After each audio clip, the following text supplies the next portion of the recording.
ಆತ್ಮೀಯ H16 news ಅರ್ಥಾತ್ ದೇಶಧರ್ಮಗೆ ಸ್ವಾಗತ. ನಾನು ನಿಮ್ಮ MI ಅಥವಾ ಮಲ್ಲಪ್ಪ ಜೊತೆ ಆತ್ಮೀಯರೇ, ಇವತ್ತಂತೂ ಬಹಳ ಮಹತ್ವದ ದಿನ.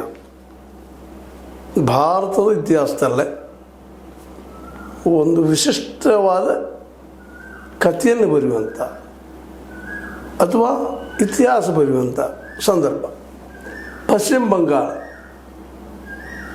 ಬಂಗಾಳ ಅನ್ರಿ ಮಮತಾ ಬ್ಯಾನರ್ಜಿಯವರ 15 ವರ್ಷ ಆಡಳಿತ ಅಂತ್ಯನೋ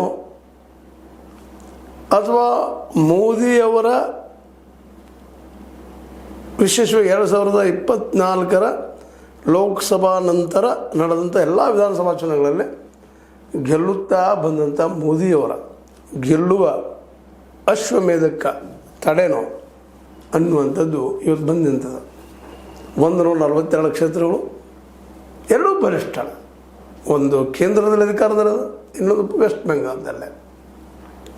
ಅದರಲ್ಲೂ ವೆಸ್ಟ್ ಬೆಂಗಾಲ್ದ ಬಲಿಷ್ಠ ಕಮ್ಯುನಿಸ್ಟರನ್ನ ಅವರದೇ ಗುಂಡಾಗಿರಿಯಲ್ಲಿ ಅವರನ್ನೇ ಸೋಲಿಸಿದಂಥ ಕೀರ್ತಿ ನಮ್ಮ ಮಮತಾ ಬ್ಯಾನರ್ಜಿ ಅವರಿಗೆ. ಮಮತಾ ಬ್ಯಾನರ್ಜಿ ಒಳ್ಳೆ ಆಡಳಿತಗಾರ ಹೌದು ಅಲ್ಲವೋ ಅಲ್ಲಿಯ ಜನ ನಿರ್ಧಾರ ಮಾಡಿದ್ದದ. ಆದರೆ ಗುಂಡಾಗಿರಿಗೆ ಮಾತ್ರ ಅವ್ರದ್ದು ಹೆಸರು ಕಡಿಮೆ ಇಲ್ಲ. ಅವರ ಬೆಂಬಲಿಗರು ಮಾಡುವ ದಂಧೆ ಮತ್ತೇನು, ಅದೇನು ಸುಳ್ಳಲ್ಲ, ಅದೇನು ಸತ್ಯನ. ಆದರೂ ಅಲ್ಲಿ ಒಂದು ವಿಶಿಷ್ಟವಾದ ರಾಜಕಾರಣ ಏನಪ್ಪ ಅಂದ್ರೆ ಗುಂಡಾಗಿರಿ ಮದ್ದು. ಅದನ್ನೆಲ್ಲ ಇವತ್ತು BJP ಅಳವಡಿಸ್ಕೊಂಡದ.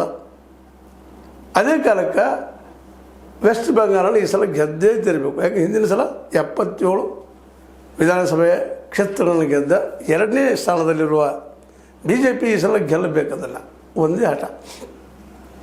ಅದು ಸಹಿತ ಇವತ್ತು ಉಳಿದ ಪಕ್ಷಗಳ ಹಾಗೆ ಅದು ಗುಂಡಾಯಿಸಮ್ ಆಗಿರ್ಬೋದು, ಮತ್ತೇನಾಗಿರ್ಬೋದು, ಸರ್ಕಾರಿ ಯಂತ್ರದ ಮೂಲಕ ಮಾಡಿಸ್ತಾ ಇದೆ. ಕೇಂದ್ರ ಸರ್ಕಾರ ತನ್ನ ಕೈಯಲ್ಲಿರುವುದರಿಂದ ಸದುಪಯೋಗ ದುರುಪಯೋಗ ಒಂದು ಗುಂಡಾಯಿಸಮನ್ನು